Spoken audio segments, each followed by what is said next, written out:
écouter ta parole, Seigneur, mon Dieu, mon roi. Jésus, parle-nous, Seigneur. Parle-moi, Seigneur Dieu, il est écrit, c'est par ta parole que l'homme aura la vie, Seigneur Dieu. Parlez-moi, Jésus, merci Saint-Esprit, éternel Dieu. Parlez-moi, Jésus, merci Saint-Esprit. C'est pour ça que par le Saint-Esprit, les hommes ont parlé de la part du Seigneur. Parlez-moi, Jésus, alléluia, Père éternel, au nom puissant de Jésus. Au nom puissant de Jésus. Amen. Est-ce que tu peux acclamer Jésus?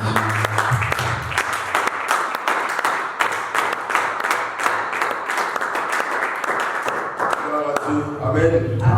Que Dieu te bénisse. Il faut nous asseoir. Nous prenons rapidement les textes dans Genèse 49.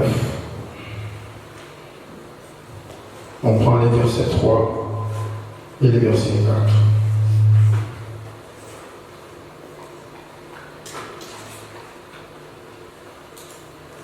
Il est écrit,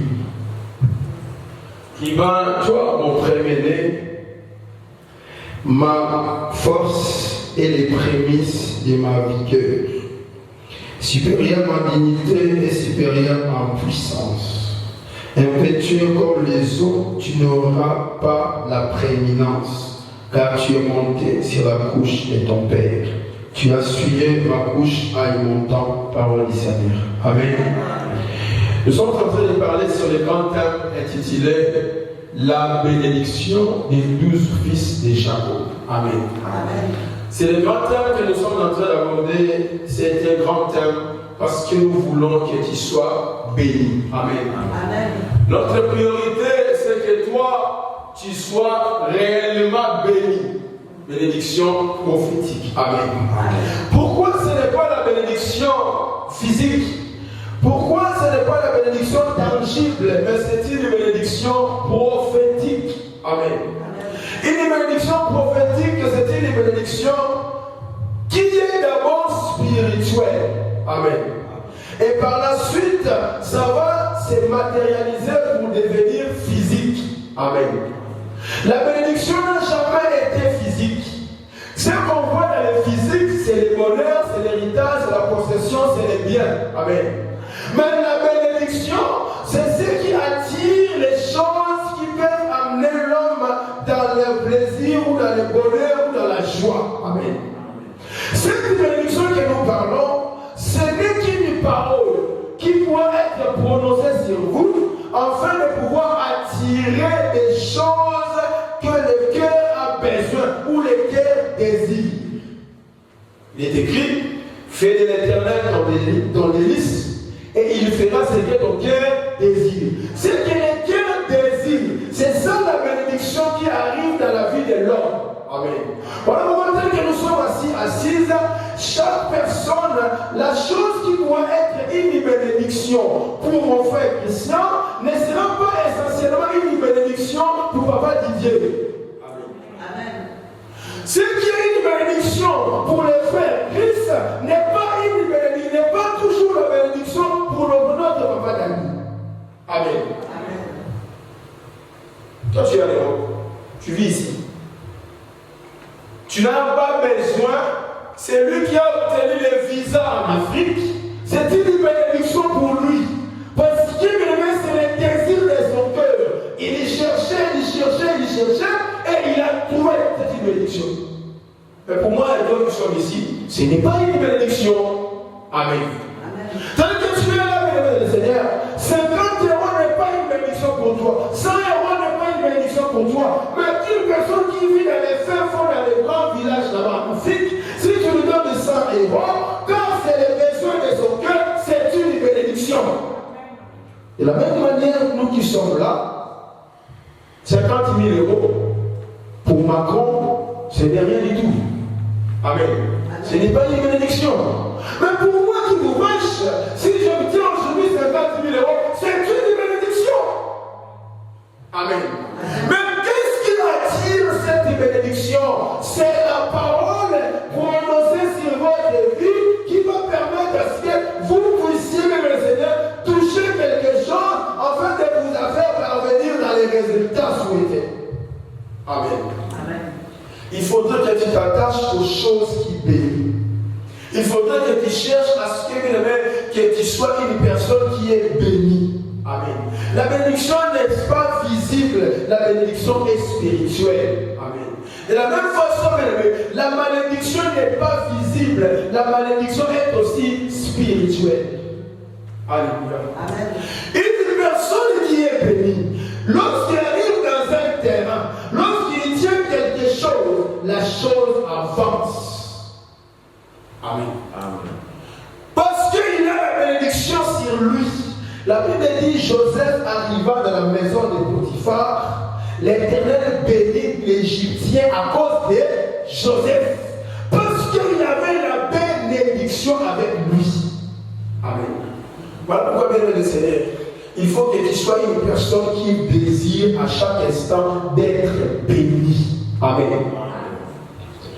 Et maintenant, la malédiction aussi c'est pareil. Quand Jonas arrive dans le bateau, quand il entre dans le navire, la tempête commence. Alléluia.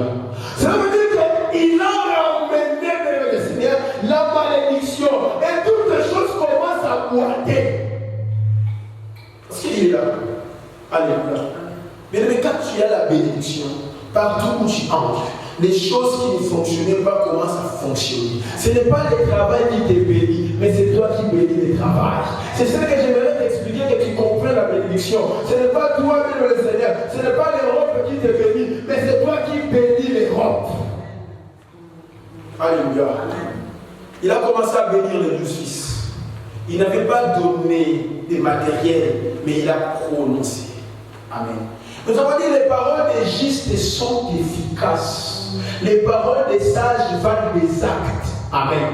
C'est-à-dire, quand on prononce les paroles sur toi, c'est essentiellement ce qui est similaire avec les actes. Amen. Voilà pourquoi Abimelech devait dire à Abraham, il dit, n'est-ce pas, j'ai agi d'une main innocente et d'un cœur sincère. C'est-à-dire qu'il fait lier les cœurs sincères avec les mains innocentes. C'est-à-dire que les mains, elles s'associent avec les cœurs. Parce que la parole provient du cœur et les actes sont dans les mains. Amen. Que Dieu te bénisse au nom de Jésus. Amen. Que Dieu te bénisse au nom de Jésus. Bah, il commence avec Riba. Nous avons expliqué Riba, c'était les premiers-nés. Mais Riba, il a perdu la bénédiction. Il dit quoi? Il dit, impétueux comme les autres, tu n'auras pas la prééminence. Amen. Tel que nous sommes assemblés, il faut que nous soyons tous bénis. Parce que quand Dieu descend, il descend pour nous bénir. Amen. Amen. Quand Dieu descend, même le Seigneur, il descend pour nous bénir, pour nous faire du bien. Mais lorsque Dieu descend, il ne faut pas qu'il trouve en toi quelque chose qui va l'empêcher de devenir. Amen. Rappelez-vous dans Matthieu 22, il y avait un homme qui a organisé une fête. Quand il a organisé la fête, cette personne, il dit à ses serviteurs, allez chercher les invités. Il partait chercher les invités, chacun donne sa raison, chacun donne son avis, chacun donne son excuse. Personne ne peut être disponible pour la fête. Amen. Mais il leur dit, allez chercher, même dans la rue, même dans les carrefours, trouvez n'importe qui, ramenez ces personnes-là dans ma fête. Ils vont aller chercher n'importe qui dans les carrefours, venez, les gens sont venus, la salle était pleine. Mais regardez l'hôte de la fête. L'organisateur de la fête, il entre dans la salle, il commence à circuler dans les couloirs. Quand il circule dans les couloirs, il trouve un homme qui n'avait pas les vêtements de la fête. Amen. Il dit, mon ami, comment tu es entré ici, tu n'as pas les vêtements de la fête? Amen. C'est-à-dire que cette personne-là devait bénéficier de la joie qui devait exister, régner dans la soirée. Amen. Mais lorsqu'on descend, lorsque le maître descend, lorsque l'organisateur descend, mais il trouve une personne qui n'avait pas l'habit de la fête. Cela l'empêche de pouvoir entrer ou festoyer avec les amis. Mais quand tu es dans la présence de Dieu, il ne faut pas qu'il y ait quelque chose qui va t'empêcher de vivre la joie du Seigneur. Alléluia. Acclame Jésus, acclame le Seigneur. Je suis venu te parler sur les éléments qui t'empêchent. en termes de la bénédiction du Seigneur. Amen. Les choses qui pourront t'empêcher, quand Dieu descend là, qui pourraient t'empêcher de vivre la main de Dieu. Amen. Lui-même, première-né, n'a pas pu recevoir cette bénédiction. Lui-même, première-né, la force, la vigueur, n'a pas pu, même le Seigneur, gérer, bénir, récupérer cette force, cette bénédiction. Et écoutez, quand il y a un rabbin qui arrivait sur la terre, il était premier-né, il était juste, il était innocent, il était saint. Colossiens chapitre 1, le verset 15. La parole dit, il est l'image de Dieu invisible, les premiers-nés de toute la création. C'est-à-dire Jésus, c'était le premier-né de la famille de Dieu. Amen. Mais lui n'avait pas commis les péchés. Mais il est devenu péché pour nous sauver. Alléluia. C'est-à-dire qu'il avait pris l'image des rivales pour perdre la bénédiction. Il avait toute la bénédiction. Il avait toute la gloire. Mais il a rejeté. Il a accepté de perdre. De perdre. Mais rival, c'était lui qui a commis les péchés. Amen. Tu peux compléter ça avec 2 Corinthiens, chapitre 5, le verset 21. Les textes disent, lui qui était saint, il est devenu péché à cause de nous. C'est-à-dire que Jésus n'avait pas péché. Suivez très bien. Mais Jésus était devenu péché. On parle de Ichabod. C'est-à-dire que la gloire est bannie. C'est-à-dire qu'il a perdu la bénédiction. Pourquoi? Parce qu'il était premier-né, mais à cause du péché, de l'erreur, du faute qu'on a trouvé en lui, il a perdu la bénédiction. Mais moi, je t'en supplie, ne perds pas la bénédiction au nom de Jésus. Amen. Ne perds pas la bénédiction au nom de Jésus. Dieu, quand il descend, il fait à tout prix de faire pour lui. Voilà pourquoi Jésus a sollicité avec l'âme. Jésus a pleuré. Alléluia. Jésus a crié, mon Père, pourquoi m'as-tu mis? L'abandon, c'est le signe de rater la bénédiction. Pourtant, le texte dit, j'étais jeune et j'ai vieilli. Je n'ai jamais vu les justes abandonnés. Amen.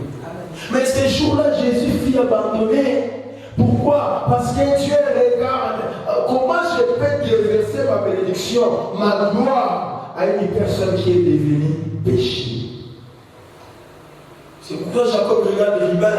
Il dit, bien que tu aies la prémisse de ma vigueur, bien que je t'aime beaucoup, bien que tu es exceptionnel, bien que tu es ceci, mais tu n'auras pas la bénédiction parce que tu es monté sur la couche de ton Père. Tu as fait des choses, mon Dieu, des choses que le Père a regrettées. Alléluia. Des choses, même le Seigneur, dans lesquelles tu as vendu ton droit d'aînesse. Nous avons dit, quand on vient au Seigneur, Dieu nous fait des premiers-nés. Dieu nous fait des hommes puissants et supérieurs en dignité et en puissance. Regardez, Deutéronome 28, c'est là où on parle de la bénédiction. Amen. Mais regardez les versets premiers. Les textes disent, alléluia, voici toutes les bénédictions qui vont suivre celui qui va obéir à la parole de Dieu. Mais la Bible ne commence pas d'abord à dire tu seras la tête et non la queue, tu vas être béni dans les champs, dans les villages. Non. Les textes commencent d'abord, l'Éternel te donnera la supériorité sur toutes les nations. Amen.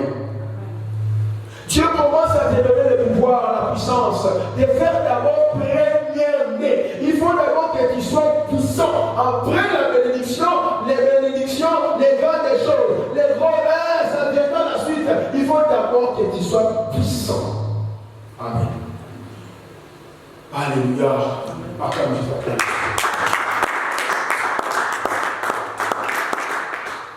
Que Dieu te donne la supériorité au nom de Jésus. Que Dieu ne te donne pas d'abord les papiers, les travail, mais que Dieu te donne d'abord la supériorité. Afin que partout où tu mets ton pied, que ce lieu-là te soit donné. Partout où tu foules les pieds. Parce que tu as la supériorité. Or, la supériorité est donnée au premier-né. Parce que tu es premier-né, tu es là quand tu entres quelque part. la chose des dons. Mais écoutez, ne cède pas. Peu importe la pression, la réalité que tu es en train de traverser, ne cède pas ton droit d'aînesse. Ta supériorité ne le cède pas. Satan, ce qu'il cherche de ta vie, c'est de te ravir les droits d'aînesse. C'est de te prendre l'autorité que Dieu t'a donnée. C'est de te prendre la supériorité. Voilà pourquoi, mes amis, Ésaü avait méprisé. Il avait méprisé. Mais il ne savait pas que ça pouvait lui coûter un jour. Les jours de la bénédiction, il se retrouve sans droit d'aînesse. Or, en réalité, spirituellement, les pères devaient bénir les premiers-nés. Amen. Ne cède pas. La dernière fois, je vous ai parlé de Naboth. Naboth, Akab lui dit, cède-moi ta vie. Des rois 21. Verset 1 et 4. Il dit, donne-moi ta vie. Il dit, non, je ne peux pas te donner l'héritage de mon père.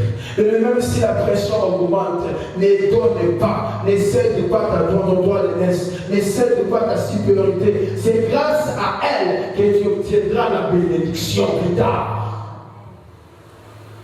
Toi, tu te vois aujourd'hui ce que tu es, mais Dieu te voit demain ce que tu vas devenir.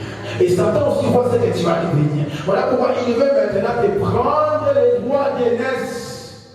Ésaü va dire, mais qu'est-ce que je vais gagner avec ces droits d'aînesse? Je m'en vais pour mourir. Bien-aimé, tu ne mourras pas, il faut que tu puisses rencontrer les œuvres de l'Éternel. Il faut que tu puisses témoigner la grandeur de Dieu. Regardez, on va lire le verset dans Hébreux chapitre 11. Hébreux chapitre 11, le verset 16 à 17.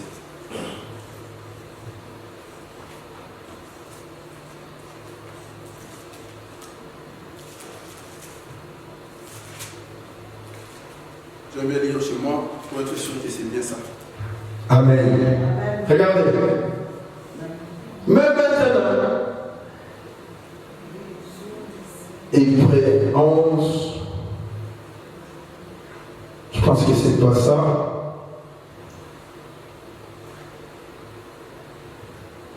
Je vais vous trouver ça. Trouve-moi les versets où il dit, il a réclamé avec l'âme, mais son réparti n'a eu aucun effet.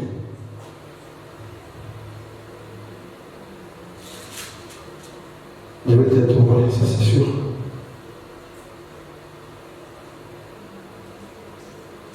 Tu l'as trouvé?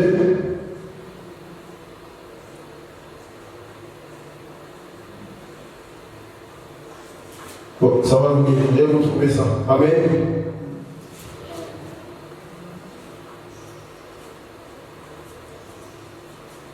Là où il dit,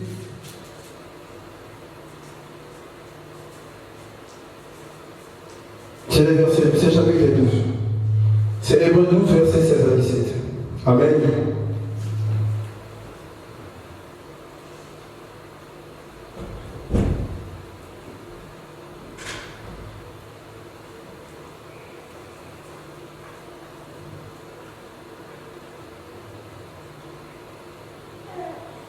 On commence le verset 16. Amen.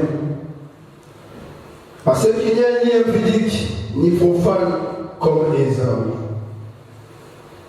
qui, pour émettre, vendit son droit d'aînesse. Verset 17. Vous savez que plus tard, voulant obtenir la bénédiction, il fut rejeté, quoiqu'il la sollicita avec l'âme, car son repentir ne put avoir aucun effet.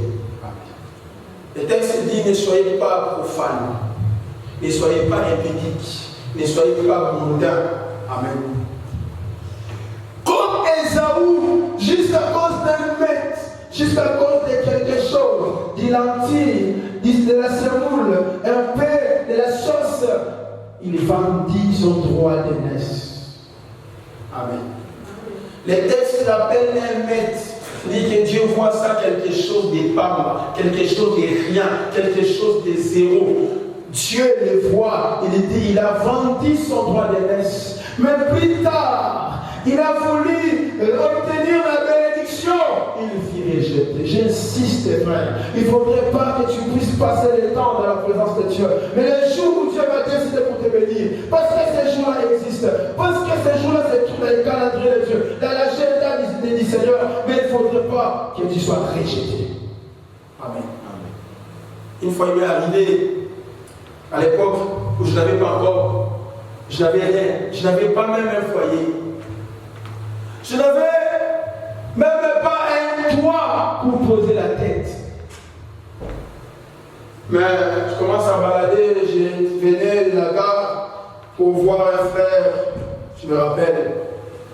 Je croisais un homme qui me regardait, qui me fixait, qui me donne bonjour. Un monsieur bien habillé, un monsieur très posé devant une voiture de luxe.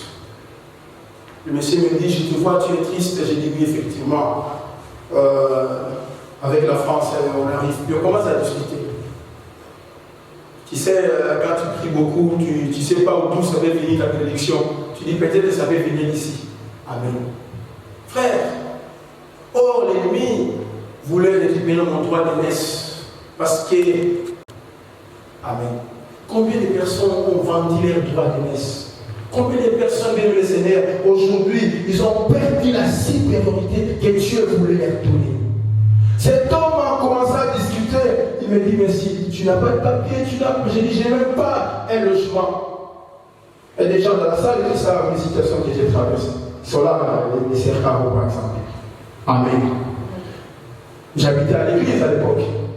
Ce n'est pas en Afrique, c'était en Europe. Amen. Le monsieur me dit, prends ma carte, moi je suis gay, mais on peut faire une relation ensemble, ça marchera, tu ne manqueras rien, on fera les démarches, les toits, tu l'auras, la voiture, tu l'auras. Il m'a tout dit. Il dit, mais c'est moi, j'accepte, je passe à la maison, on fait une relation ensemble. Vous savez, des fois, écouter des histoires sur TikTok, sur Internet, dans les films, et vivre ça, c'est autre chose. Au moment où tu traverses des temps très difficiles, tu n'as même pas, même les 115 ne voulaient même pas me donner une chambre. Amen. Mais cet homme te propose de te donner tout. Il te montre ce qu'il paie. Je lui dis, je suis désolé. Je suis désolé.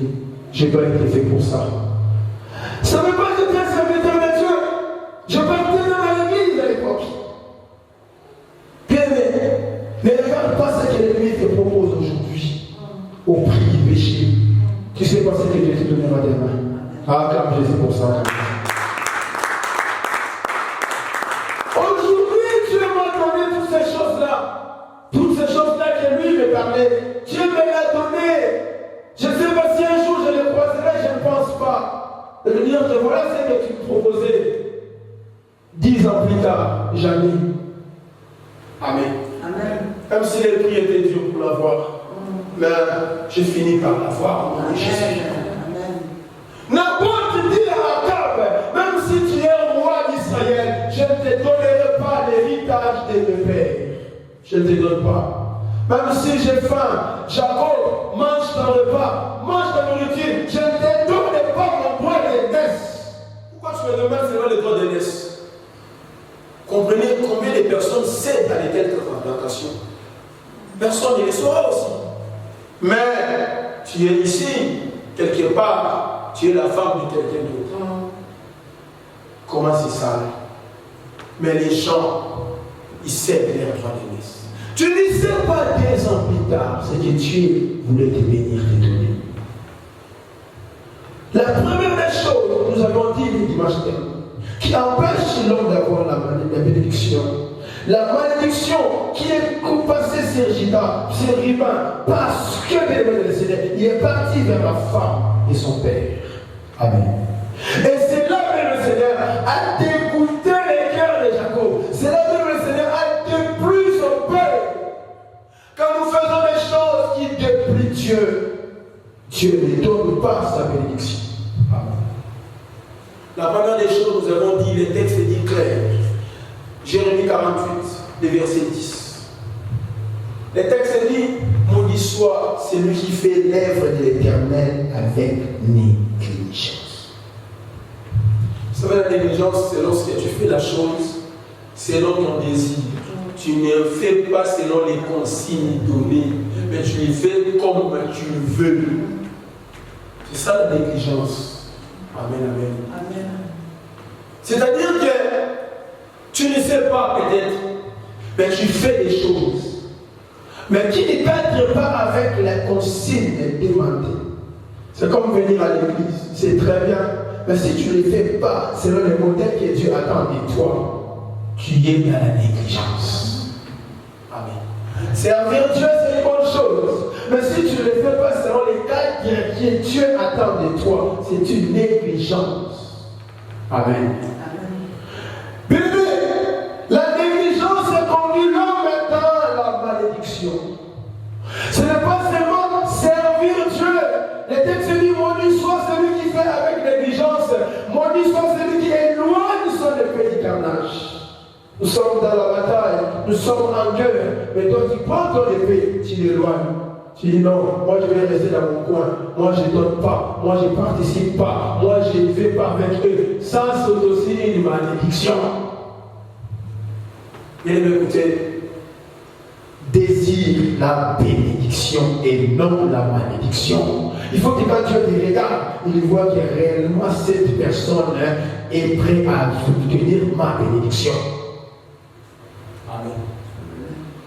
Aujourd'hui, beaucoup de gens désirent servir Dieu. Amen. Mais regarde, c'est la manière dont ils sont en train de servir Dieu. C'est le problème. Satan aujourd'hui a changé la technique de travail. Aujourd'hui, Satan autrefois il nous empêchait d'aller à l'église. Il nous empêchait de servir Dieu. Mais aujourd'hui, il ne nous empêche pas. Il vous laisse partir servir Dieu. Mais servir Dieu loin de la volonté du Seigneur. Tu vois un pasteur avec des locks, il prêche. Ça, c'est la négligence. Amen.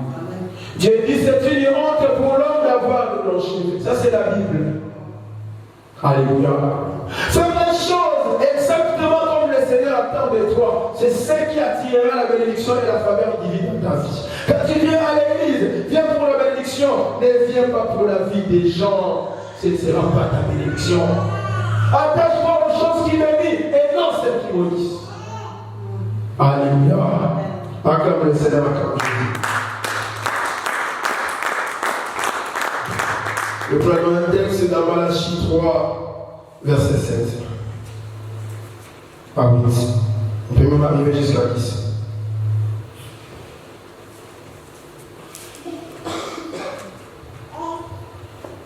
Malachie chapitre 3.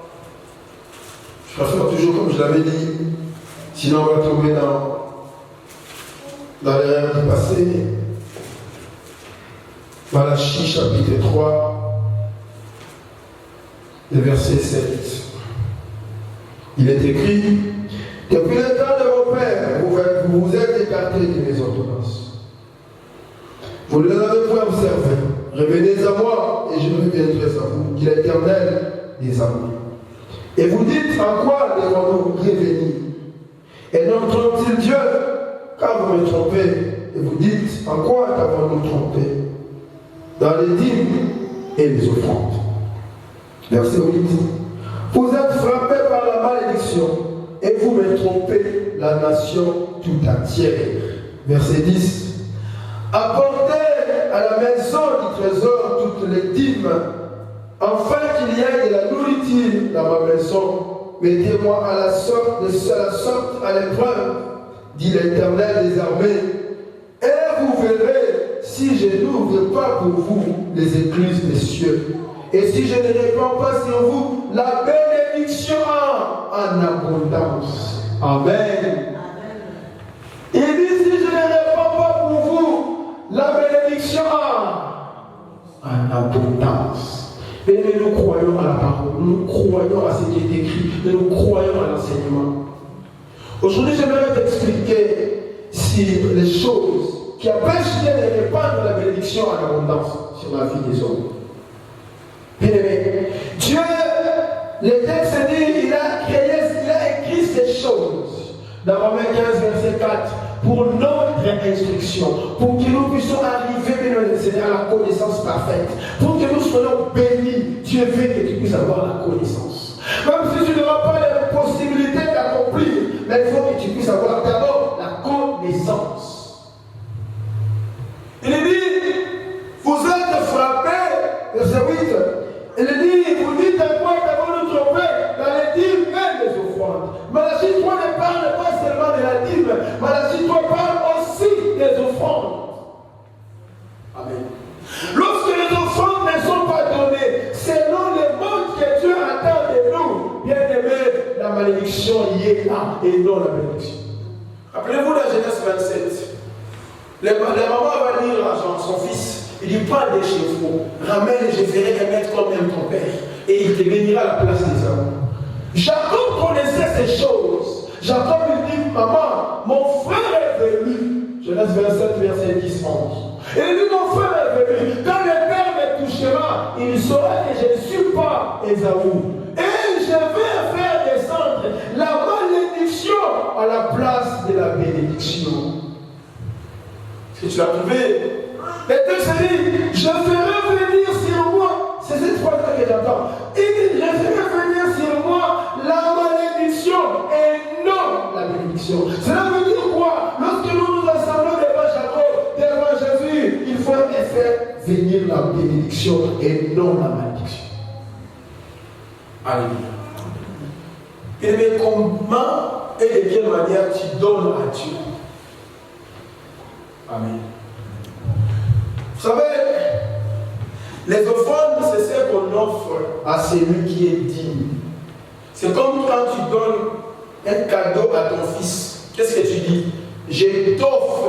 Ça non, je vais t'offrir un cadeau. Amen. C'est parce que c'est une personne pour toi qui est spéciale. Amen. Que tu considères. C'est pourquoi tu lui fais un cadeau. Il faut dire, béni le Seigneur, que tu puisses comprendre, béni le Seigneur, nos offrandes, c'est ce que Dieu a institué dans la Bible pour que l'homme exprime sa reconnaissance envers Dieu par rapport à ce que Dieu lui a donné. La Bible dit, nous venons t'offrir ce que Dieu nous a donné. Tu regardes ce qu'il t'a donné, si en retour tu dois être reconnaissant à lui donner. Et ça dépend non de ce que tu as reçu, mais de ce que tu considères le Seigneur qui t'a donné. Je ne sais pas si quelqu'un a compris. Les offrandes n'est pas question de ce que tu reçois, mais de la considération du Seigneur qui t'a donné. Alléluia. Mais Dieu, lorsqu'il trouve les choses faites, non sur le modèle de la parole, ce n'est pas la bénédiction qui arrive, c'est la malédiction. Amen. Acclame Jésus, acclame le Seigneur.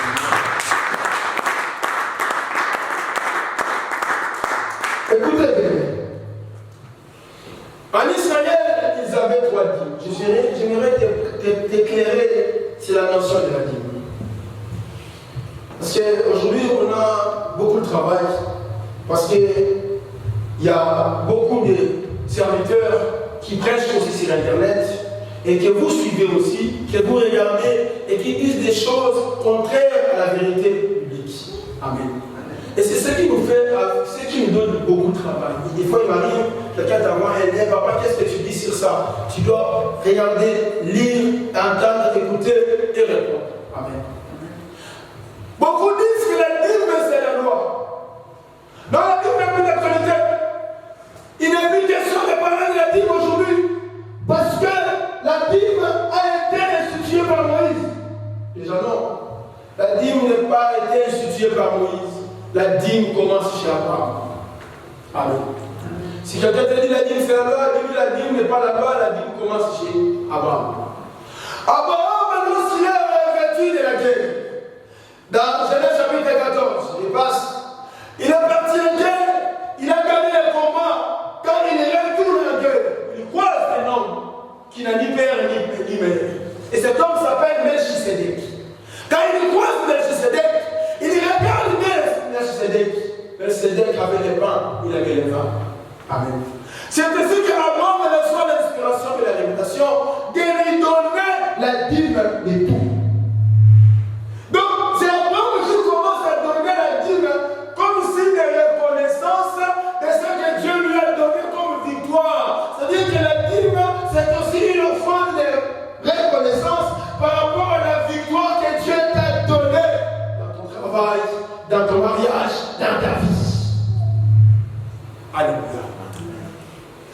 chez Isaac. Isaac fait une prière et dit Seigneur, si tu m'es béni, si tu me gardes, si tu me donnes les vêtements, je te donnerai la dîme de tout. Il précise que pour donner la dîme, il faut être béni. On ne donne pas la dîme pour être béni, mais on donne la dîme parce que tu es béni et tu donnes à Dieu ainsi de reconnaissance. Alléluia. Et quand Moïse arrive, Moïse va instituer 3 dîmes.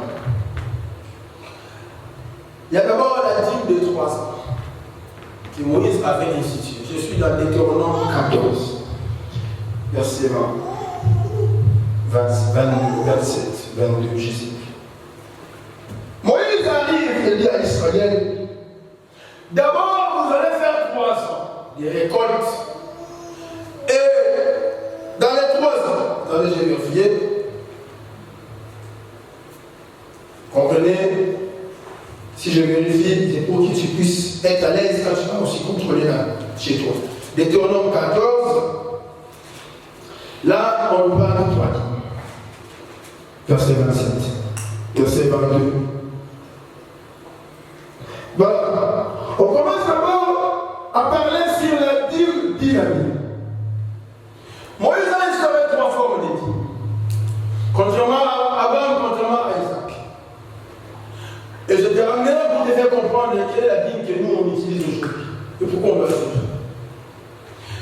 La dîme, le texte dit, chaque année tu vas récolter les fruits de la terre, ton travail. Et il a dit ceci. Pendant que vous allez récolter les fruits de la terre, chaque année, tu lèveras la dîme de tes récoltes. Amen. Et cette dîme-là, tu vas faire quoi? Tu vas aller avec cette dîme jusqu'au lieu que Dieu a choisi, Jérusalem. Tu arrives à Jérusalem, là maintenant, tu vas manger la dîme que Dieu t'a donnée. En signe de reconnaissance, dire à Dieu, je suis reconnaissant. Je mange la dîme dans les lieux que tu as désirés. Tu ne manges pas n'importe où. Toi-même, tu le manges dans les lieux que Dieu a désirés. Et la deuxième dîme, c'était la dîme des 3 ans. Tu me suis, pendant que je parle, tu affiches comme ça, l'église pour avoir un. La dîme des 3 ans, Dieu leur avait dit, vous allez prendre pendant 3 ans les vins aussi des dîmes.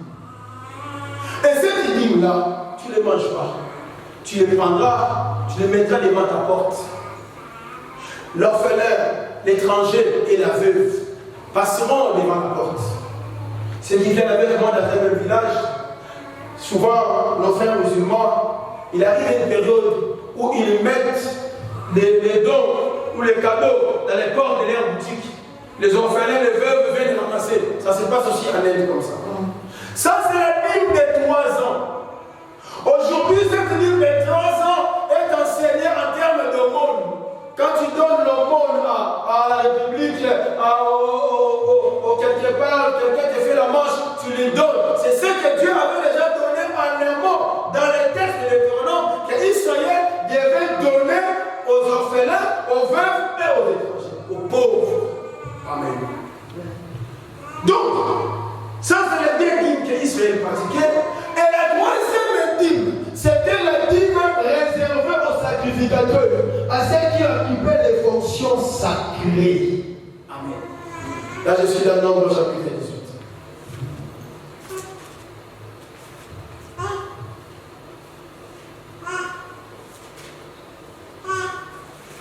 Regarde, ça c'est important que tu comprennes Nombre 18. Nombre chapitre 18, le verset 22. Verset 21, Nombre 18. Je donne comme concession au fils de Lévi. Pour ici, 3e fils Lévi. Je donne comme possession au fils de Lévi toute la dîme en Israël pour les services qui lui font, les services de la tente d'assignation. Donc Dieu dit, je donne maintenant aux Lévi la dîme par rapport aux services qu'ils sont en train de faire. On arrive à avoir 3 dîmes. C'est-à-dire que la dîme, la 3e dîme, c'était la dîme que Dieu donne comme salaire à ses serviteurs, aux Lévites, parce qu'ils font un travail, il faut leur donner la dîme. Amen. Maintenant, regarde la suite. Tu prends avec moi le verset 23. Les Lévites feront les services de la tente de l'assignation et ils resteront chargés de leur iniquité. Ils n'auront point de possession au milieu des enfants d'Israël. Ce sera une loi perpétuelle parmi vos descendants. Je vais sauter. Tu prends avec moi.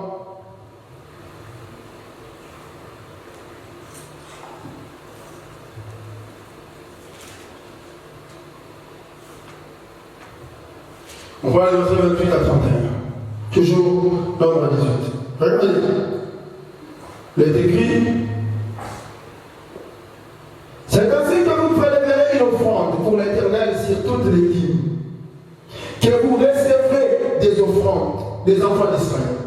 Et vous donnerez au sacrificateur Aaron l'offrande que vous aurez prélevée pour l'Éternel. C'est-à-dire qu'à chaque fois, la troisième dîme, à chaque fois tu es béni, tu reçois quelque chose.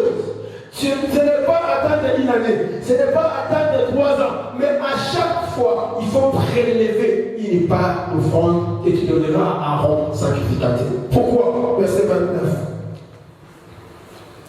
Il est écrit, sur tous les dons que vous seront faits, vous préleverez toutes les offrandes pour l'Éternel, sur tout ce qu'il y aura de meilleur.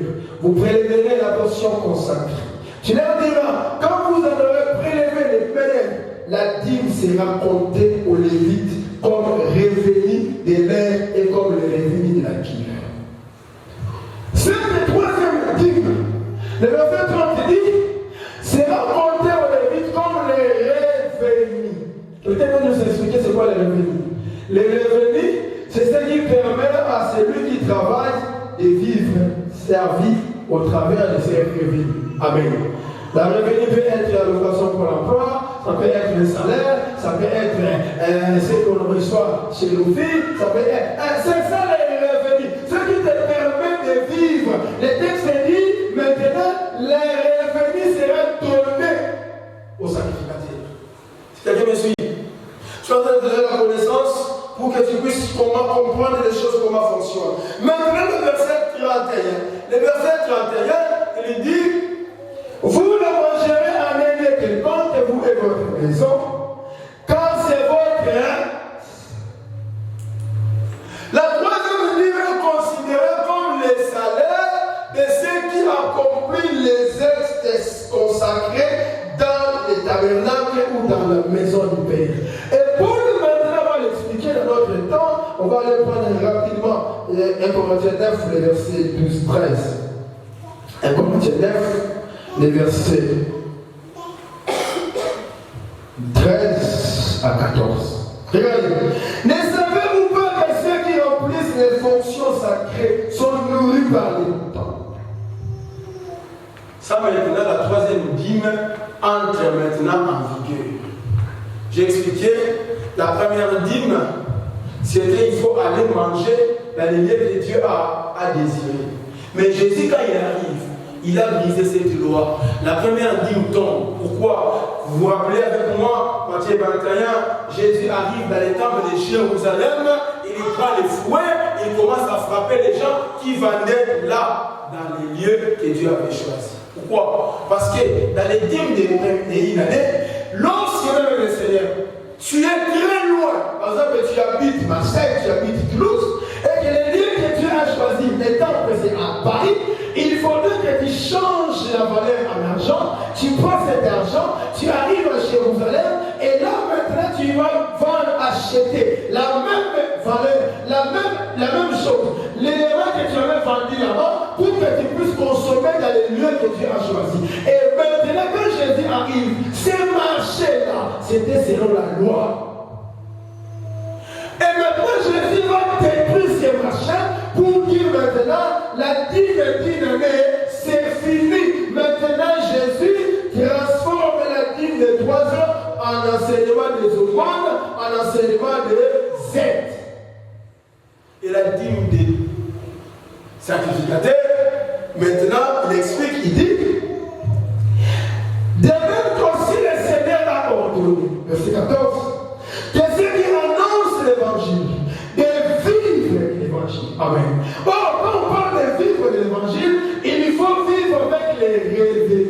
Amen. Or, les revenus proviendront de la dîme que les chrétiens pourront faire quoi? Donner. Ah, vous avez compris la dîme, tout ça bien. Donc maintenant, tu es au courant et tu sais que quand l'église, le Seigneur, invite ou enseigne sur la dîme, ce n'est pas quelque chose inventé, mais c'est quelque chose qui provient de toutes ces démarches que je t'ai dit. Alléluia. La dîme n'est pas l'argent des pasteurs, c'est l'argent de l'église. Alléluia. Ce n'est pas donné à une personne, voilà où Dieu dira, apportez à la maison du trésor toutes les dîmes dans ma maison, pour permettre à ce qu'une personne qui ramène la nourriture, la nourriture aille dans sa maison. Alléluia. C'est les revenus de la maison de Dieu. Parce que chaque maison a un revenu. Alléluia. Moi, dans ma maison, je sais combien on gagne. Toi, dans ta maison, tu sais combien vous gagnez. Mais même la maison de Dieu aussi, il doit avoir aussi la revenu, c'est la dîme. Acclame Jésus, acclame le Seigneur.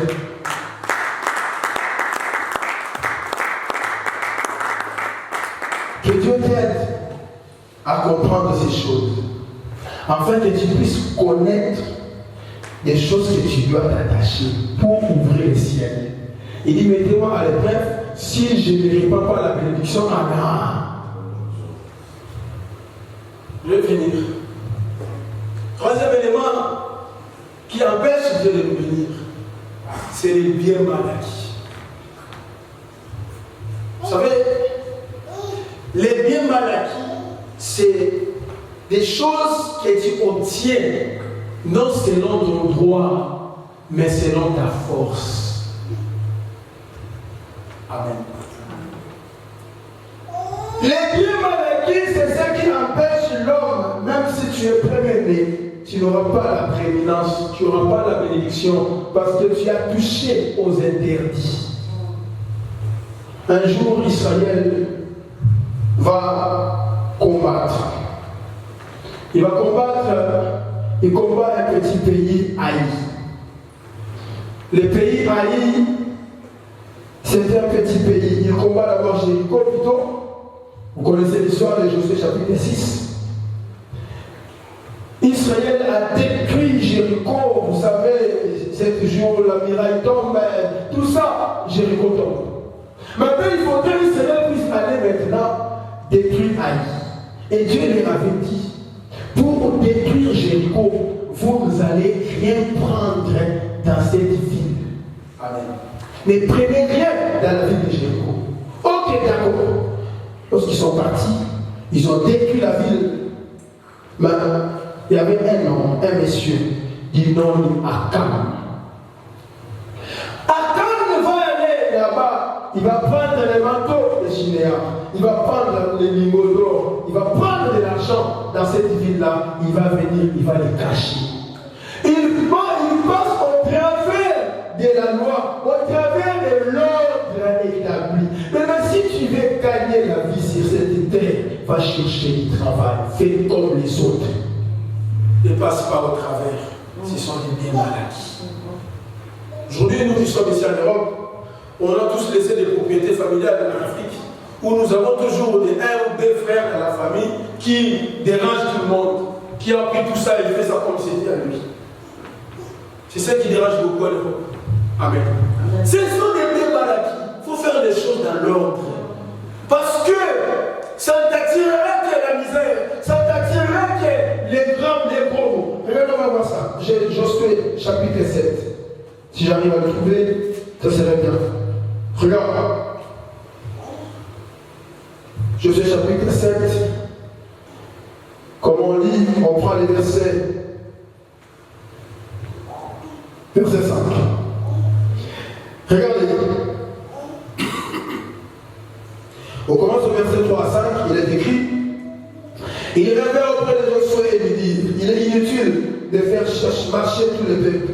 2 ou 3 000 hommes suffiront pour battre Haï. Ne donne pas cette fatigue à tous les peuples, car ils sont en petit nombre. 3 000 hommes environ se mirent en marche, même ils prirent leur route devant les gens d'Haï. Les gens d'Haï leur tuèrent environ 36 hommes. Ils poursuivirent depuis la porte jusqu'à la Shebarim. et les bâtir et la descente, les peuples furent consternés et perdit courage. L'échec total. Pourquoi on a échoué? Pourquoi on a perdu la bataille? Pourquoi on nous a tués? Parce qu'Israël, logiquement, normalement, on ne les tue pas beaucoup. Amen. C'est ce qui se passe quand tu regardes les infos, la guerre à Gaza, quand tu regardes la guerre au Liban, tout ça, c'est très rare que tu puisses voir les Sahara ne puissent perdre en grand nombre. Regardez, les textes disent les peuples furent consternés. Josué déchira ses vêtements et se prosterna jusqu'au soir les visages contre terre. Josué dit, le verset 8, des grâces Seigneur, que dirais-je après qu'Israël affronte les dos devant ses ennemis. Verset 10, l'Éternel dit à Josué, lève-toi, pourquoi restes-tu ainsi couché? Il faut être capable, il faut accepter la vie de l'humiliation et la vie de l'abondance. Il faut apprendre ça. Il faut vivre dans la joie, même dans la disette. Il faut être heureux dans ça. Alléluia. Les biens mal acquis, c'est ce qui apporte, qui attire la malédiction de la filiation. Prenez le verset 21. Le verset 21, il dit, verset 20. Je vis dans les vitrines un beau manteau de chimère, des cycles d'argent et un lingot d'or, du poids de 50 cycles. Je les ai convoités et je les ai pris. Ils sont cachés dans la terre au milieu de ma tente. Et l'argent est dissous. Ça, c'est ce qui est Akab avait dit. Josué lui dit, qu'est-ce que tu nous as fait? Si vous lisez la suite, Akab devait être mis à mort dans la vallée d'Akab. Parce que tu as convoité. Il dit quoi, verset 21? On répond, il dit, je les ai pris, ils sont cachés. Là, il dit, j'ai vu dans les vitrines un bon manteau de Chidéa, des 100 cycles, un niveau d'or du poids de 50 cycles. Je les ai convoités. Ne convoite pas ce qui est autrui. Dieu te donnera ce qui est à toi. Dieu te donnera ce que ton cœur a besoin. Attache-toi aux choses qui bénissent. Ne précipite pas la course. Ne précipite pas la course. Nous ne serons pas tous bénis au même moment. Il faut savoir que le panier est en train de circuler. Attends ton tour. Alléluia. Ne convoite pas même le Seigneur ce qui n'est pas à toi. Ne prends pas par force. Ne va pas parce que tu sais courir, tu sais parler, tu les prends. Dieu ne te bénira pas. Dieu bénit celui qui sait les principes qui empêchent la malédiction dans ta maison. Il faut que tu sois bien-aimé, prête. Les jours où la malédiction tombe, tu es béni, sans ambiguïté, sans problème, sans blocage. Automatiquement, ta vie sera heureuse. Mais ne précipite pas, ne t'attache pas aux choses qui vont t'empêcher d'avoir la bénédiction. Que Dieu bénisse sa parole.